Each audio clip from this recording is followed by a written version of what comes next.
जय हिंद। राज्य शिक्षा शोध एवं प्रशिक्षण परिषद बिहार पटना के तत्वाधान में आज 25 मार्च 2026 का चेतना सत्र संसाधन सामग्री हम लोग देखेंगे। तो आज का जो दिन है 25 मार्च का दिन है, 25 मार्च 2026 है। और 25 मार्च को क्या खास है हम लोग देखते हैं। तो डच खगोल शास्त्री क्रिस्टियानो हाइजेंस ने शनि के सबसे बड़े उपग्रह टाइटन की खोज की थी। कहिया की थी? तो 25 मार्च 1665 को। तो यानी कि शनि का सबसे बड़ा उपग्रह टाइटन है और इस टाइटन ग्रह की खोज 25 मार्च 1665 को किया गया था। उन्होंने अपने द्वारा विकसित एक शक्तिशाली दूरबीन का प्रयोग करके इस उपग्रह का पता लगाया था। यह शनि का खोजा गया पहला उपग्रह था। अब हम लोग देखते हैं दूसरा पॉइंट।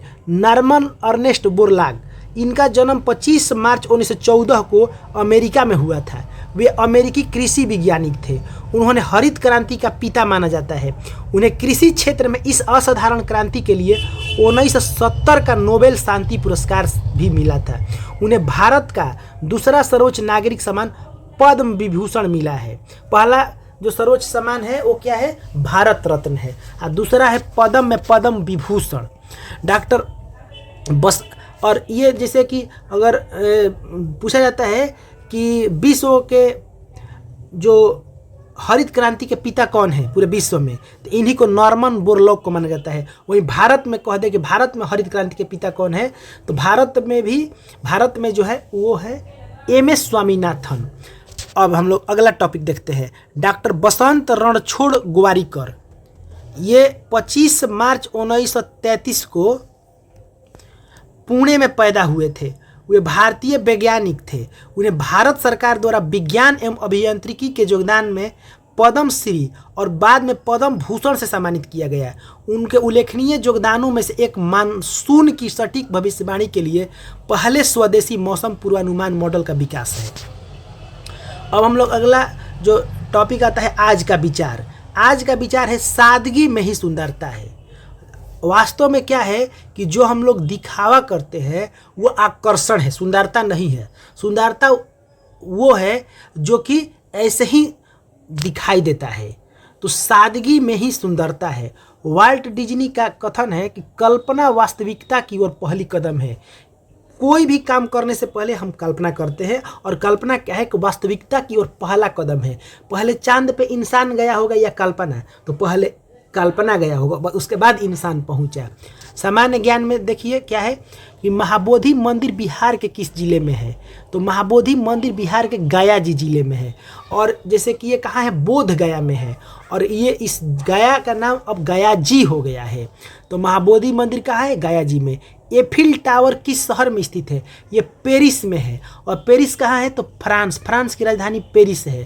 तो एफिल टावर जो है पेरिस में स्थित है। शिक्षा का अधिकार RTE, right to education. Right to education किस वर्ष लागू हुआ? 2010 में लागू हुआ। राइट टू एजुकेशन जो है 2010 में लागू हुआ।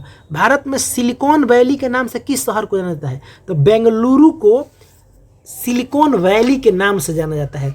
चुंबक के किन ध्रुवों के बीच आकर्षण होता है? तो असमान ध्रुव यानी कि नॉर्थ साउथ के बीच में। जैसे कोई चुंबक है तो एक होता है उसमें नॉर्थ और एक होता है उसमें साउथ। फिर दूसरे चुंबक में ले लिए नॉर्थ और साउथ। तो अगर नॉर्थ और साउथ को ले जाएंगे तो ये एक दूसरे को प्रतिकर्षित माने आकर्षित करेंगे, आकर्षण होगा। और प्रतिकर्षण क्या होगा? जब नॉर्थ से नॉर्थ ले जाएंगे, साउथ से साउथ ले जाएंगे तो प्रतिकर्षण होगा। यानी कि असामान्य ध्रुव रहेगा तो आकर्षण होगा, और सामान्य ध्रुव होगा तो प्रतिकर्षण होगा। अंगूर गुच्छा में रहता है, और फूल जो है उसका जो फूल के गुच्छा को गुलदस्ता कहते हैं। सप्ताह में दिन होते हैं, वर्ष में महीना होता है। बर्फ ठोस रूप में है तो पानी किस में है? द्रव रूप में है। भाप गैस है तो लोहा क्या है? तो लोहा ठोस है। पेड़ जो है जड़ पर निर्भर करता है, जड़ पर डिपेंड है। घर क्या है? नींव पर। भाषा ज्ञान में है टॉक टू का मतलब बात करना। फिर है टॉक अबाउट, किसी विषय पर चर्चा करना। रन इनटू, अचानक किसी से मिल जाना। सेव फ्रॉम, किसी खतरे से बचाना। सर्च फॉर, खोजना। सेंड फॉर, बुलावा भेजना। हिंदी, जिसमें बल ना हो, एक शब्द उसका निर्बल, जिसमें बहुत बल हो बलवान, जो धर्म का काम करे धर्मात्मा, जो बुरा काम करे दुराचारी, जो जिसका आचरण अच्छा हो तो सदाचारी। आज का प्रेरक प्रसंग है, गणेश शंकर विद्यार्थी एक ऐसे पत्रकार थे जिनकी कलम से अंग्रेज सरकार भी थर थर कांपती थी। उन्होंने कानपुर से प्रताप नामक समाचार पत्र निकाला था। उस समय के बड़े बड़े क्रांतिकारी जो थे, यहाँ तक कि भगत सिंह भी अपनी पहचान छिपाकर प्रताप के दफ्तर में काम करते थे और विद्यार्थी जी से प्रेरणा लेते थे। एक बार अंग्रेज अधिकारियों ने उन्हें भारी जुर्माना भरने या जेल जाने की चेतावनी दिया, लेकिन उन्होंने झुकने से मना कर दिया। उन्होंने कहा कि मेरी कलम बिकाऊ नहीं है, यह केवल देश की आबादी और गरीबों की आवाज़ के लिए चलेगी। वे कई बार जेल गए, लेकिन हर बार और अधिक मजबूती के साथ बाहर आए। विद्यार्थी जी के जीवन की सबसे महान और अंतिम घटना 25 मार्च 1931 की है। कानपुर में भीषण सांप्रदायिक दंगे भड़क उठे थे। लोग एक दूसरे के खून के प्यासे हो रहे थे। ऐसे समय में जब बड़े बड़े नेता अपने घरों में दुबक गए थे, यह कलम का सिपाही निहत्था सड़कों पर उतर आया। वे दंगाइयों के बीच जाकर चिल्लाते, मारना है तो मुझे मारो, लेकिन अपने भाइयों का खून मत बहाओ। उन्होंने अपनी जान की परवाह किए बिना हजारों निर्दोषों की जान बचाई। दंगाई भीड़ को समझाते हुए और लोगों को सुरक्षित स्थान पर पहुंचाते हुए अंततः वे खुद हिंसा का शिकार हो गए और शहीद हो गए।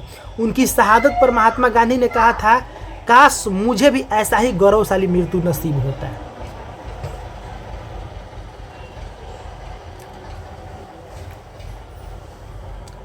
प्लेटो बोलते हैं, आज के विचार के लिए यह है कि राजनीति में हिंसा न लेने की सजा यह है राजनीति में हिस्सा न लेने की सजा यह है कि आप पर अयोग्य लोग शासन करते हैं। तो सही बात है, अगर अच्छे लोग राजनीति में हिस्सा नहीं लेंगे तो अयोग्य लोग आएंगे और अयोग्य लोग आप पर शासन करेंगे। ईरान के नए सर्वोच्च नेता के रूप में किसे नियुक्त किया गया है? आयतुल्ला मोजतबा खोमेनी को। हॉर्मुज जलडमरू दुनिया के कुल तेल व्यापार का लगभग कितना हिस्सा संभालता है? तो लगभग ये 20% संभालता है। इजराइल ने हाल ही में ईरान के किस प्रमुख संवर्धन स्थल पर हमला किया? तो उसका नाम है नंताज। क्या नाम है? नंताज। हॉर्मुज जलडमरू किन दो देशों के बीच एक स्थित संकरा जलमार्ग है?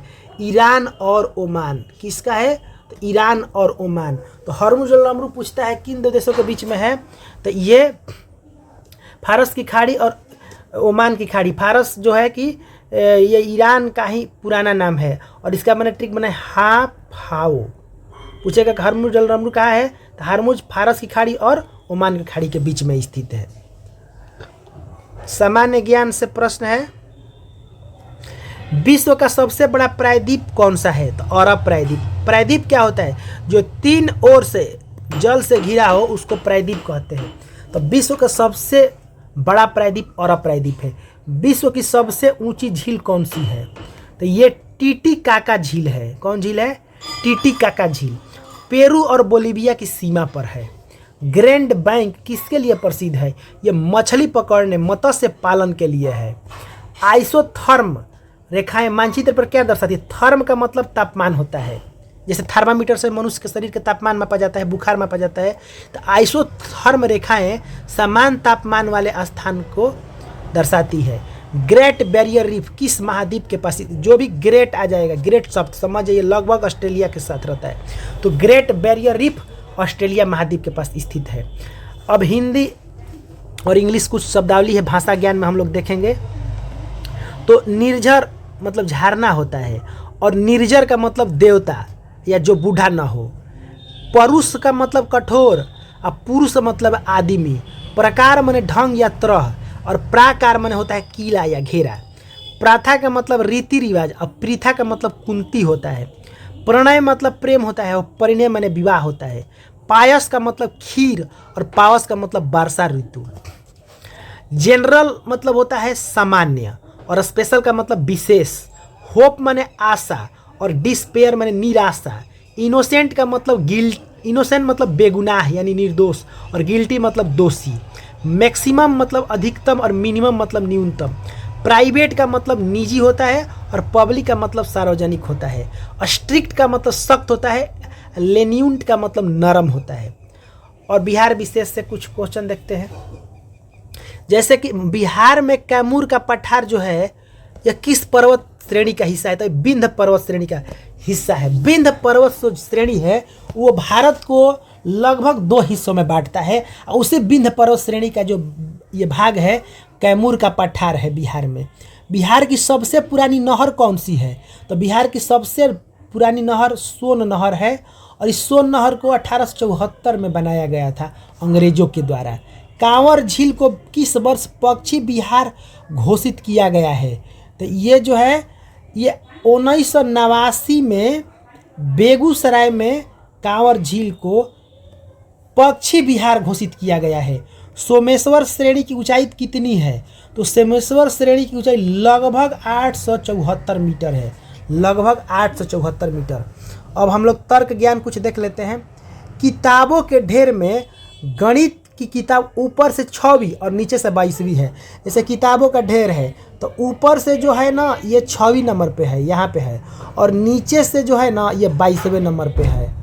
तो पूछ रहा है कि कुल कितनी किताबें हैं? तो ऐसे प्रश्नों के लिए इन दोनों को जोड़ करके 6 और 22 को जोड़ दीजिए और 1 घटा दीजिए। तो 6 और 22 कितना होगा? 28, और 1 घटा देंगे तो कितना हो जाएगा? 27। एक पंक्ति में ए बाएं से 11वां है और बी दाएं से 10वां है। यदि वे आपस में स्थान बदल ले तो ए बाएं से 18वां हो जाता है।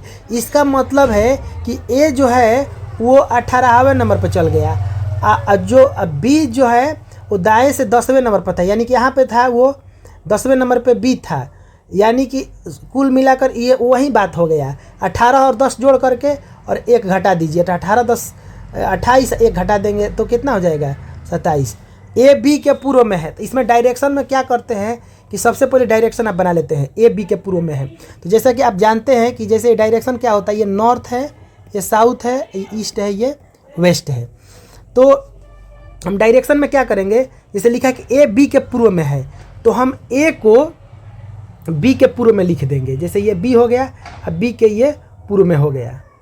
अब है कि सी बी के उत्तर में है, तो सी जो है बी के उत्तर में, तो यहाँ पर सी रख देते हैं, ये बी सी जो है बी के उत्तर में हो गया।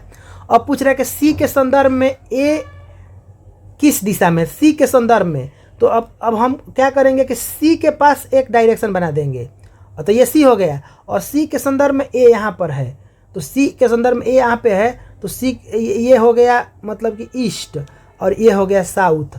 तो ये क्या हो गया? दक्षिण पूर्व हो गया। इसको पूर्व दक्षिण क्यों नहीं, क्योंकि उत्तर और दक्षिण को पहले कहा जाता है, तो ये दक्षिण पूर्व में हो गया, इसका आंसर दक्षिण पूर्व। तो चलिए हम लोग जो अगले वीडियो टॉपिक के साथ मिलेंगे, तब तक के लिए दीजिए विदा। जय हिंद, जय भारत, जय बिहार।